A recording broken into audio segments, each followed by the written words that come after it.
Space. Now, Bajaj Auto is the next stock that is in focus. The automaker is in the news as its wholly owned Dutch subsidiary Bajaj Auto International Holding has provided a 50 million euros loan. And the loan is a part of a larger approved investment of up to 150 million euros and will ultimately help finance the operations of KTM, which is currently undergoing restructuring. Now, this indicates that Bajaj Auto may end up owning a substantial stake in the premium motorcycle maker, that is KTM. But will that prove to be good for the stock or bad? Puneet joins us with a bull and bear case on Bajaj Auto today. Puneet, take it away. Well, thanks for that. So definitely, this all spiraled and started off in November of 2024 when KTM AG actually, went into judicial undertaking and has now filed for bankruptcy effectively. Now the company has, today is actually the day where, the judicial proceedings will announce what is the kind of measures that they might do. So we're still awaiting what could have happened.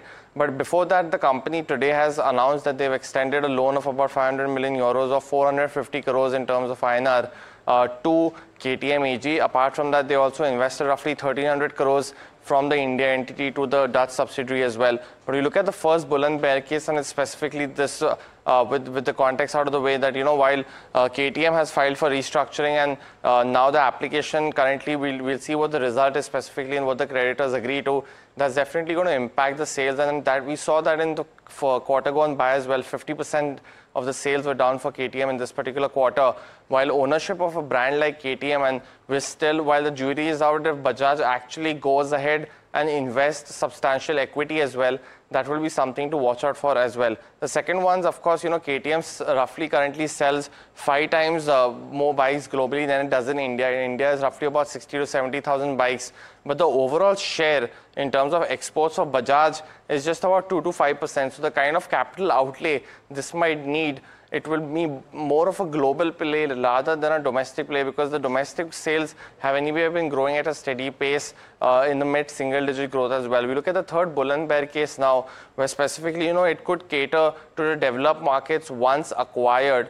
And, that could be, a strong competition to the likes of TVS, which has acquired the Norton brand back in 2020. It's been 5 years and we've not seen any launches, and that kind of, encapsulates that the 650 plus cc market needs a lot of capital, a lot of technology, and it's not that easy to turn around the business like that. But KTM has also, in its press release back in November, has mentioned that its financing requirement will be roughly about 3-digit higher. So roughly about 100 million euros and above is something, the kind of financing requirement that they need just in terms of, liquidating the inventory and turning around the business as well. Finally, when you look at the last bull and bear case, that's effectively, what Bajaj could get in terms of, if they decide to acquire this business, a ready-made operational business with terms of, financial capability needed. It could turn around to be a very strong strategy. While it might take a couple of years to do that, eventually it might have a global powerhouse. And currently it just caters to the developed markets like Latin America as well as Africa. So that's definitely a big case. The other aspect is that it might require a lot more financial muscle. KTM has pointed out that they could have losses in the range of 1 billion euros over 2025 and 2026 in terms of restructuring the whole business as well. And finally, that's the bottom line. So if currently, just to add as well that, Bajaj is international subsidiary, Bajaj Auto International owns roughly 49.9% stake in Pierre Mobility, and that eventually is a stake in the listed entity. So it does not have a direct, equity in the listed entity. It's via another company. But essentially, if this has to turn around, it could be one of the biggest acquisitions of this particular decade, actually.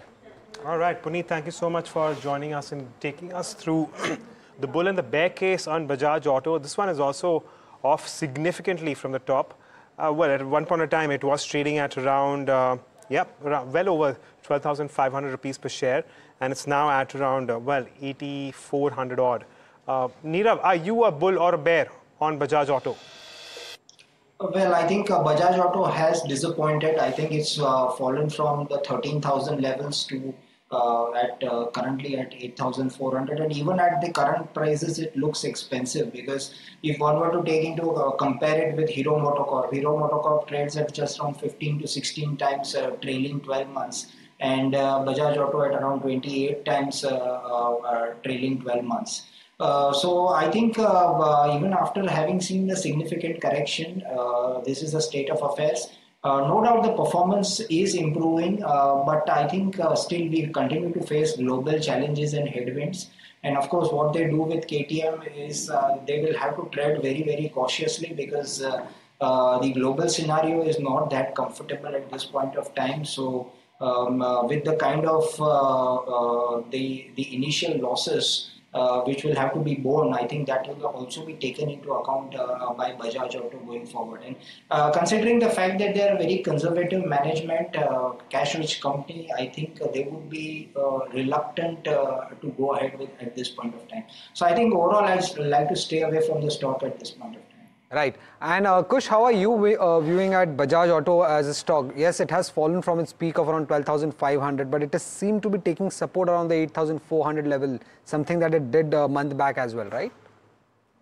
Absolutely. In fact, a good read on that. Also, if you see, the daily and the weekly charts are showing, some kind of positive divergences, which is a good sign. The volumes on the way down have started to thin. And also, if you take, the starting point of this rally somewhere early Jan 2023, then, the stock is down close to the 50% retracement support, from those levels. So I think there are a few points going for it. Again, in a market like this, you don't want to go out and buy in bulk, but if you want to start accumulating, I think we're adding a couple of names to that list today. Bajaj Auto also seems to be making that cut. So with these kind of a couple of positive points going for it, not a bad idea to look at it positively, perhaps even for a minor accumulation, because the markets overall haven't really found their feet.